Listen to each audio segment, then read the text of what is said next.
लाबाय जिहेतु बिटिसिनि बायजोआवबो नैबे रायजो बर'निफ्राय बिजाथि लुगैदों सारा मा बुंदों नङा थारमाने खौसेथि बर' सुबुं आफादनि जि जांख्रिखांनाय बे जोंनि बे आउट अफ बिटिसि आव थानाय बर'फोरखौ लानानै जिबायदि राजखान्थि सांग्रांथि लाबोनाय आरो राजखान्थियारिबो जोंखौ गोख्रों खालामनो थाखाय जि नाजानाय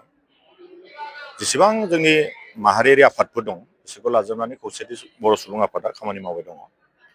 खिन्थु जोंनि मोन्थाय दङ मानोना 10 लाख माने 10 लाख बर'फोर जोङो आउट अफ बिटिसि बायजोआव थायो बेखायनो बे इसिबां बुरजा बर' हारि जोंनि माने राजखान्थियाव जों माबोरै गोख्रों जानो हायो बे सोमोन्दै खौसेथि बर' सुबुं आफादा जाहाथे गोख्रों खामानि मावो जाहाथे जोंनि बर' मानसिफोरा खौसेथि जानानै थायो आरो माने खारन बेलेग बेलेग जनगोष्ठी बेलेग बेलेग हारिफोरा राजखान्थि बिजोङाव बिसोरो बाहागो लाबाय थायो जोंनि मानसिफोरा बाहागो लानो मोना दा बेनि थाखाय माबायदि जों नेगोसिएशन खालामनो हायो माबायदि बार्गेनिं खालामनानै जोंनि हारिफोरखौ जों बिनिफ्राय राजखान्थियाव बाहागो लानायजों लोगोसे राजखान्थिजोंनो समाजखौ माबोरै जोङो दावगालांहोनो हायो बर'नि सोलोंथाइखौ माबायदि जोङो इयाव गोख्रों खालामनो हायो दावगालांनो हायो बा बर'नि माने डेभेलपमेन्ट अल राउन्ड डेभेलपमेन्ट बेखौ बोरैबायदि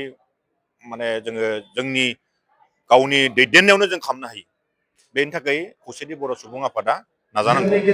आरो रायजो राजाफोरखौ लानानै जाहाथे बिराद गुबुन गुबुन समस्या दं बिराद समस्या गोनां आउट अफ बिटिसिनि दा बिनि थाखाय ना पेकेज दङ ना जों माबा मोनसे मोनो जोङो माने दिल्ली दिसपुरनि सायाव नोजोर होबाय थानांगौ जायो जोंनि निजा काउन्सिलबो गैया दा काउन्सिल मोनसे मोनदों BKWSC बे काउन्सिलाव लिमिटेड पुँजी लिमिटेड फान्ड दा 15 कौटिसोल' जादों मथा मथि 10 लाख बर'फोरनि थाखाय जेरै मिसिं अट'नमास काउन्सिला 15 लाख मिसिंनि थाखाय बिसोरो फ्राय 500 कौटिसो मोनो खिन्थु जोंनि बर'फोरा 10 लाख दङ 10 लाख 500 कौटि नङा खमसे खम 200-300 कौटिथ' होनांगौ बे खोथाफोरखौ जोङो एसे सरकारनि खाथियाव जाहाथे दाबि खालामनो हायो डिमान्ड खालामनो हायो बेखौ आं बिसोरनिसिम आंनि खावलायनाय थाबाय आरो दिनै सिमेन्ट सापरियाव जानाय खौसेथि बर' सुबुं आफादनि जि गौथुम बे साक्सेस जादों आरो गासिबो बाहागो लाफैदों आरो बेनि गेजेरजों जाहाथे जोङो भबिष्यत दिनाव 20 बोसोर 30 बोसोर